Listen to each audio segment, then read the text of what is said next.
In this video, we're going to be talking about 10 common annoyances and mistakes that LEGO builders like me face all the time. Let's go.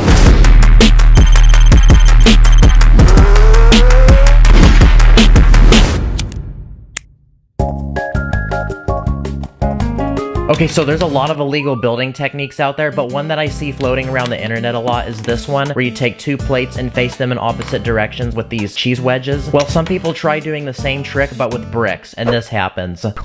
I'm guilty of doing this myself, but you'll pretty much end up with an unusable brick that won't go down all the way. I've never been able to remove these slopes, and they usually end up just going into the trash. Or I step on them to punish myself. I gotta be honest, snacking while building is a huge vibe, plus watching Netflix, oh, we on a whole new level, people. But what I'm guilty of doing so many times is eating some greasy snacks, then trying to fondle a transparent part onto a window frame. I mean, this glass piece was as clean as my mouth when I go to church on Sundays. But look at it now. I get the same feeling getting my glass pieces dirty as I do grabbing a pair of glasses by the lens. Same thing also happens with black bricks. They have some reflection to them, but after getting your finger grease on them for a certain amount of time, they just don't really shine as much.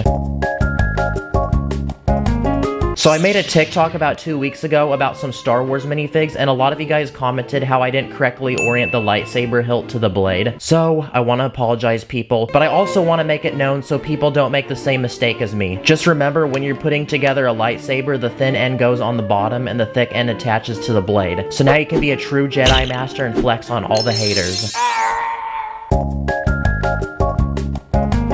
Okay, so I love designing my own custom LEGO creations, which means I'm constantly putting pieces together and taking them apart. And the most fragile LEGO pieces I've ever dealt with are these ones in brown. Like, seriously, they break so easily. I'm just snapping these like Hershey's chocolate bars. Like, look how weak this is. Legit, brown pieces suck. Meanwhile, look at this. Okay, that probably made you lose some brain cells, which is why I want to warn you to never pry off a brown piece next to another piece, because this will sometimes happen. Bruh. As a trick, I've learned to remove everything around it first, then take the piece off. In that case, it doesn't have any other piece to stress against. If it's a large plate, a separator usually won't do anything. Instead, I try lightly prying each corner off with my nails, then it will start getting loose, and eventually it will come off. Here's a bunch of brown plates. I'm gonna place them down, take them off with my brick separator, and see how many we break. Dang, none of them actually broke. Now we're gonna step it up a notch. Uh-oh, broken. Not broken. Broken. Okay, so out of the 32 plates we had, 14 of them broke. Now let's try another color. Literally none of them broke. Okay, so for this next topic, I'm gonna buy a LEGO set.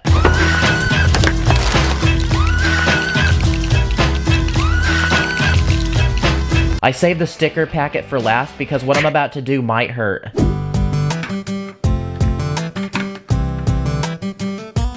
Yep, that's right, guys. One of the most evil things to do as a LEGO builder is to carelessly put stickers on wrong. I used to be trash at doing this job, but now I usually just don't put stickers on at all. Sometimes you realize it's not placed on right, so you go to remove it, you put it on again, and you realize that one corner is damaged. Or if you're a dog owner like me, you put the sticker on to find a piece of hair underneath it. Or sometimes you even find your own fingerprint. Before we go to our next idea, let's talk about the sponsor of this video, which is World of Warships. World of Warships is a free game available on PC and console, where you can control over 400 historical ships on over 40 different maps. Let me drive the boat. There's over 44 million players and 4 different classes of warships you can control. Battleships, destroyers, aircraft carriers, and cruisers. If none of those float your boat, you can quite literally not float and go underwater in a submarine. Fresh content gets dropped every month, whether it be new ships, nations, cosmetics, so you're constantly getting a true updated gaming experience. That's pretty poggers. In the most recent update, they added stunning new water effects and textures, which make the game look super realistic. You can play by yourself, or you can squad up with the boys and conquer the seas as a team. World of Warships isn't just a game, but it's also a digital museum that not only displays some of the most iconic ships from the First and Second World War, but also past designs that never got the chance to be made, but were brought to life in the game. Click the link in the description and download World of Warships, and don't forget to use code FIRE when you register to get a huge starter pack, including 200 doubloons, your own premium battleship USS Texas, 20 Restless Fire camouflage, 1 million credits, and 7 days of having a premium account. Anyway, back to the video, y'all.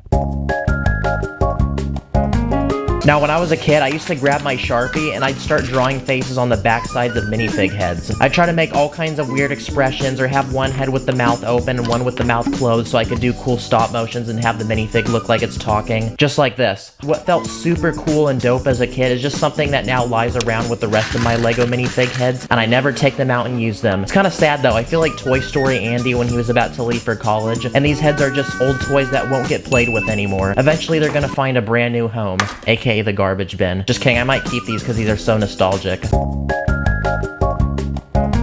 Something that hurts a lot of people to watch is gluing Lego. There's some cases where doing this is actually pretty helpful. Like at Legoland, a lot of these giant structures are held together by glue, which, I mean, makes sense, because, I mean, who wants a giant Lego creation that probably took months to make to just fall over and shatter into pieces when a mom wants her kid to take a picture next to it? But if you're an ordinary builder like me and just want to make simple, small things, I don't think there's really any need to glue, guys. Even if it's a collectible Star Wars set that you fear dropping more than your 2-year-old baby, just put it in a display and you got no worries. Don't be like Lord Business and try to pull out that Craggle, guys. We don't need none of that Craggle business.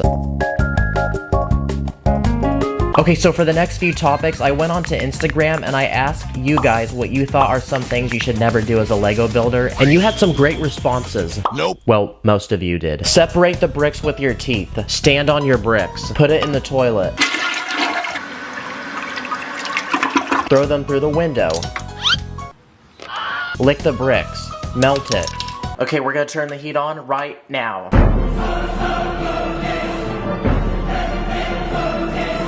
Uh-oh, guys, it's starting to melt.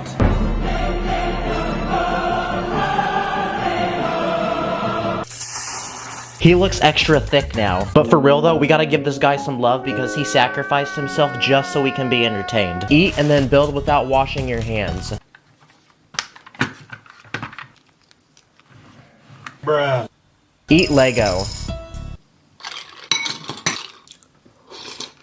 Throw them into hot sauce. Call them Legos. That's actually kind of true. Pretend they are invincible. Here's a Barbie and here's a Lego wall I built, which I believe will protect it at all costs. Illegal building techniques. This is actually very true. I have ran from the cops multiple times from doing these. Okay, so after reading countless comments, there was one that stood out to me the most. Here we go, another run to Walmart. Except we're not grabbing Lego this time.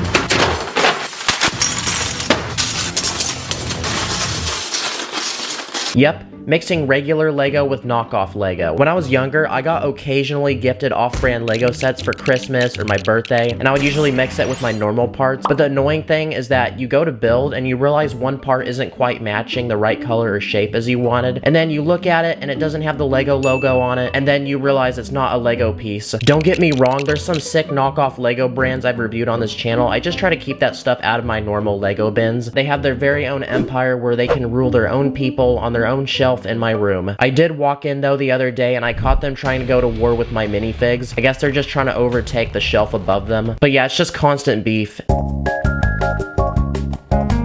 One of the riskiest things you can do as a Lego builder is stick 2 plates of the same size on top of each other. Even with a brick separator, they're really hard to remove, and if you decide to go old school and use your handy fingers, this happens. It's usually just cross your fingers and hope they're not stuck together too tight. So now I'm gonna do something that might hurt to watch. Here's a bunch of 8x16 plates, and on the count of 3, I'm gonna squeeze these all together. 3, 2, 1. Oh my gosh, how am I gonna take this apart? Okay, last one. Oh, let's go, baby. Woo! Let's go. Okay, guys, so I had to eat, melt, throw, and destroy innocent Lego in this video, so please give it a like to pay respect to the pieces who were lost. 10,000 likes, and I'll go to Legoland and do a vlog there. Take care, my broskies. Peace out.